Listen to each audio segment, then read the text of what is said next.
India থেকে জনবল ধরে ধরে বাংলাদেশে পুশ করার চেষ্টা এবং মায়ানমার থেকে রোহিঙ্গাদের তারাই বাংলাদেশে ঠেলে দেবার চেষ্টা, এই দুইটা জায়গাতেই কিন্তু ইন্ডিয়ার হাত আছে। এই দুইটা কাজে কিন্তু ইন্ডিয়াদের এই বিজেপি সরকার দ্বারাই কিন্তু সংগঠিত হয়েছে। এই শ্রেণীর লোক দ্বারাই কিন্তু সেখানে কিন্তু সেই কার্যক্রম পরিচালনা হয়েছে। আসলে মায়ানমারের এই কাজটা, তাদের প্রজেক্টটা এত ছোট ছিল না, অনেক আগের থেকে তারা চেষ্টা করছে। মায়ানমারের কাজটাতে তারা সফল হয়েছে, রোহিঙ্গাদেরকে অলরেডি তারাই দিছে। পরবর্তীতে তারা চেষ্টা করতেছে ইন্ডিয়াতে যে সমস্ত মুসলমান আছে তাদেরকে বাংলাদেশে পুশিং করার চেষ্টা। তাদের পাশে তো অন্য রাষ্ট্রও আছে, সেখানে পাকিস্তান আছে এবং কাশ্মীর আছে, সেখানে তো তারা কখনো যায় না, সেখানে তো দেবার চেষ্টা করে না। শুধু বাংলাদেশ কেন, প্রকৃতপক্ষে তাদের শত্রু হয়েছে বাংলাদেশ। তারা বাংলাদেশ সরকারকে চাপে রাখতে চায়, বাংলাদেশ সরকারকে তারা দাবায় রাখতে চায়। তার কারণ কি? তার কারণটা হয়েছে, বাংলাদেশকে যদি তারা তাদের নিজেদের পায়ের নিচে রাখতে না পারে, তাহলে ইন্ডিয়া অখণ্ড ভারত বলে না, এটা তাদের স্বপ্ন তো স্বপ্নই। শুধু তাই নয়, ইন্ডিয়ার ভাঙ্গন থেকে টিকাই রাখার জন্য বাংলাদেশকে তাদের পায়ের নিচে দরকার। যতদিন পর্যন্ত বাংলাদেশ তাদের অনুগত্য করবে, ততদিন পর্যন্ত ইন্ডিয়ার বৃহত্তম মানচিত্র ভাঙবে না, এটি গ্যারান্টি। যতদিন পর্যন্ত বাংলাদেশ ইন্ডিয়ার অনুগত্য করবে, ততদিন পর্যন্ত ইন্ডিয়ার মানচিত্র ভাঙবে না। মণিপুর যত বড় আন্দোলন করুক না কেন, বাংলাদেশ যদি ইন্ডিয়ার পক্ষে থাকে, বাংলাদেশ যদি ইন্ডিয়ার রাজনীতির সাথে জড়িত থাকে, বাংলাদেশকে যদি ইন্ডিয়া কন্ট্রোল করতে পারে, তাহলে মণিপুর আন্দোলন করে কিছু করতে পারবে না। আর যখনই বাংলাদেশ ইন্ডিয়ার বিপক্ষে থাকবে, তখনই মণিপুরে গিয়ে তারা কিছুই করতে পারবে না। ইভেন এই যেই মুহূর্তে যে মার খাইতেছে, মণিপুরে তাদের যে সমস্যাগুলো তৈরি হইতেছে, এটা কিন্তু শুধুমাত্র বাংলাদেশের শক্ত অবস্থানের কারণে। সেখানে তারা কোনো শক্ত পদক্ষেপ নিতে পারতেছে না। ইন্ডিয়ার সেনাবাহিনী সেখানে কোনো কার্যক্রম এবং বড় কোনো কাজ তারা সেখানে উদ্দেশ্য হাসিল করতে পারতেছে না, তারা সেখানে সফলতা পাইতেছে না। কারণ কি, বাংলাদেশের জনগণ কি সেখানে যায় যুদ্ধ করার জন্য? না, মোটেও না। প্রকৃতপক্ষে মণিপুর বাংলাদেশকে দেখে তাদের অন্তরে সাহস আসে। কেন আসে? যে এখানে ইন্ডিয়াদের সেনাবাহিনী আনার অন্য কোনো রাস্তা নাই, তারা সঠিকভাবে আসতে পারবে না, তারা সঠিকভাবে আমাদেরকে ব্যবহার করতে পারবে না।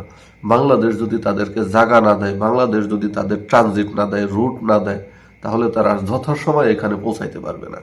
এই মনোবলটা হলো প্রকৃতপক্ষে মণিপুরের দরকার। তারা কিন্তু আর কিছু চায় না, তারা চায় বাংলাদেশ তারা নিজেদের মতো থাকুক, আমাদেরটা আমরা করে নেব।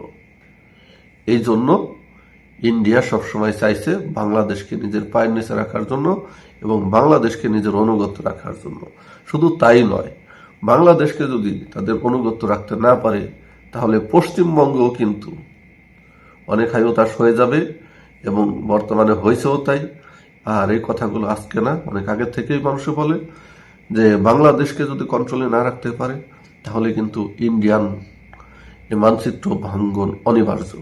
যার কারণে ইন্ডিয়া সরকার এখন বাংলাদেশকে চাপে ফেলানোর জন্য দুই সাইড থেকে, একদিক থেকে মায়ানমার থেকে অনেক আগেই দিয়ে রাখছে। সেই কারণে বাংলাদেশ সরকার কিন্তু বিগত সরকার চাপের মুখে মোটেও ছিল না, কেননা বিগত সরকার প্রকৃতপক্ষে ইন্ডিয়ান ওই চালটা বাস্তবায়ন করার জন্য প্রস্তুত ছিল এবং তারা সেটা করে বাংলাদেশে রোহিঙ্গাদেরকে এখানে আনায়, সেখানে জায়গা দিছে এবং ওই রোহিঙ্গাদের যে এরিয়া ছিল সেটা খালি করে দেওয়ার জন্য ব্যবস্থা করে দিয়েছে। তখন বাংলাদেশ সরকার মোটেও কিছু বলে নাই, তারা সেখানে বরঞ্চ স্বাগতম জানাইছে, আসো। এটা আসলে প্রকৃতপক্ষে তার তো কোনো সমস্যা হয় নাই। বাংলাদেশের জাতিগত সমস্যা, বাংলাদেশের সার্বভৌমত্ব সমস্যা কিন্তু সে তৈরি করে দিয়ে গেছে এবং বর্তমানে কিন্তু ইন্ডিয়া থেকে আবার সেই প্রেশারটা আসছে। কারণ রোহিঙ্গাদের ওইখান থেকে তার তাড়ানোর কিছু নয়, এখন আছে ইন্ডিয়ার নিজের দেশ থেকে, আর সেটা তাড়ানোর জন্য তারা প্রচুর পরিমাণে চেষ্টা করতেছে। তাদের নিজের দেশের নাগরিককে বাংলাদেশে পুশিং করার চেষ্টা করতেছে, যাতে করে বাংলাদেশের আন্তর্জাতিক ভারসাম্যগুলো রক্ষা না থাকে, তারা যেন আন্তর্জাতিকভাবে দুর্বল হয়ে পড়ে। আর একটা বিষয়, যদি দেখেন, আমরা কিন্তু দীর্ঘ সময় ধরে পাকিস্তানের বিরুদ্ধে বক্তব্য দিচ্ছি, পাকিস্তান আমাদের কিছু না, ইরান আমাদের কিছু না, অমুক কিছু না, এটা বক্তব্য কিন্তু আমাদের সরকারের পক্ষ থেকে বহুত আসছে। আর ইন্ডিয়া কিন্তু সারা জীবন এক বক্তব্য সবসময় দিয়ে গেছে, পাশে যদি পাকিস্তান না থাকতো তাহলে অনেক আগেই আমরা বাংলাদেশকে দমন করে ফেলতাম। এই বক্তব্য কিন্তু তারা অনেকবার দিছে, শুধুমাত্র তারা পাকিস্তানের জন্য পারে না। তো প্রকৃতপক্ষে পাকিস্তানকে আমরা যতই শত্রু মনে করি, পাকিস্তান আমাদের প্রকাশ্যে কোনো বন্ধু না থাকলেও শুধুমাত্র পাশেই একটা মুসলিম কান্ট্রি শক্ত অবস্থানে থাকার কারণে বাংলাদেশ কিন্তু এখনো টিকে আছে। নয়তো বাংলাদেশকে কবে ফিলিস্তিন বানায় ফেলাইতো ইন্ডিয়া, তা বলার অপেক্ষা রাখে না, অনেক আগেই করে ফেলতো। এবং তারা বহুতবার এই সমস্ত পদক্ষেপ নেওয়ার চেষ্টা করছে, প্রকৃতপক্ষে ভৌগোলিক অবস্থানের কারণে তারা কিন্তু এই কাজগুলো করতে পারে নাই। আর এই বাংলাদেশকে প্রকৃতপক্ষে বাংলাদেশের উপকারের জন্য ইন্ডিয়াকে মোটেও দরকার না। এটা কিন্তু আমরা যতই বলি না কেন, ইন্ডিয়া বড় রাষ্ট্র, অনেক ক্ষমতাশালী, এটা তাদের অনেক পাওয়ার আছে, প্রকৃতপক্ষে বাংলাদেশের উন্নয়নের অবকাঠামোর জন্য ইন্ডিয়া চারানা পয়সার কাজে আসে না এবং কোনোদিন আসবেও না, তাদেরকে কোনো প্রয়োজন নাই। কিন্তু বাংলাদেশ থেকে নেবার অনেক কিছু ইন্ডিয়ার আছে। ইন্ডিয়ার নিজেদের অবকাঠামো শক্ত করার জন্য, নিজেদের ভিত্তি শক্ত অবস্থানে রাখার জন্য, তাদের উন্নয়নের জন্য বাংলাদেশকে দরকার। কারণ বাংলাদেশকে তারা এমনভাবে তৈরি করছে যে বাংলাদেশে কোনো কিছু তৈরি করবে না। চিনি কল ধ্বংস করে দিছে, কৃষি খাত ধ্বংস করে দিছে, কৃষকের হাতে কাজ নাই, কৃষকরা আর চাষ করে না। কারণ কি জানেন, সরকারি লোকের মাধ্যমে তারা কৃষকের ব্যবস্থাকে এমন নিম্ন পর্যায়ে নিয়ে আসছে যে ধান চাষ করতে যা খরচ তার সাথে মার্কেট মূল্য কম। তাহলে কি হবে, কৃষক চেষ্টা করতেছে আমি আর চাষ করে কি করব, আমি যদি চাষ করার পরে আমি 10 টাকা খরচ করে চাষ করি, আমি পাই 7 টাকা, তাহলে আমি 6 টাকাতে ইন্ডিয়ান চাউল কিনে খাবো। বিষয়টা কিন্তু এমন হয়েছে। আর এইভাবেই কিন্তু আমাদের দেশকে তারা দমন করে রাখার চেষ্টা করছে।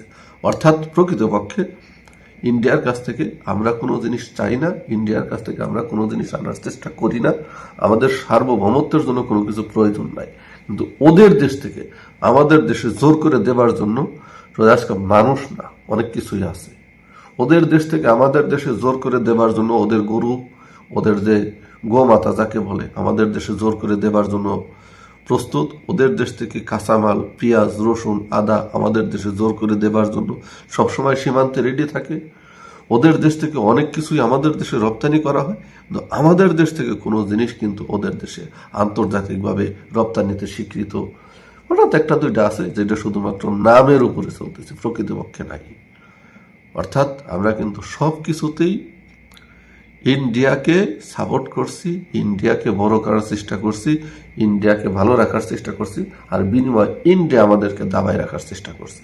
এটাই কিন্তু প্রকৃত সত্য, আর কিছু না। আজকে যে আমাদের দেশে পুষিন করার চেষ্টা করতেছে, এটা তাদের রাজনৈতিক এবং ভৌগোলিক অবস্থান থেকে তারা এই সিদ্ধান্তটা নিচ্ছে যে আমরা যদি এমন না করি তাহলে আমাদের অবস্থান কিন্তু অনেক খারাপ হয়ে যাবে। বাংলাদেশকে যদি আমরা প্রেসারে না রাখতে পারি তাহলে কিন্তু আমাদের দেশের অবস্থা মর্মান্তিক হয়ে যাবে। এবং খুব দ্রুত সেই ঘটনা ঘটতে যাচ্ছে। আজকে কালকে 2-1 বছর বা 2-4 বছর, 5 বছর, 10 বছর যাই হোক না কেন, ইন্ডিয়ার এই এলাকাতে বড় ধরনের সমস্যা হবে যদি বাংলাদেশ ইন্ডিয়ার পক্ষে না থাকে, যদি বাংলাদেশ ইন্ডিয়ার সার্বভৌমত্ব রক্ষা করার জন্য নিজের ভূমি ব্যবহার করতে না দেয়, যদি বাংলাদেশ সরকার ইন্ডিয়ার গোলামি না করে, তাহলে ইন্ডিয়ান ভাঙ্গন অনিবার্য, নিশ্চিতভাবে ইন্ডিয়ান ভাঙ্গন অনিবার্য। ধন্যবাদ সকলকে।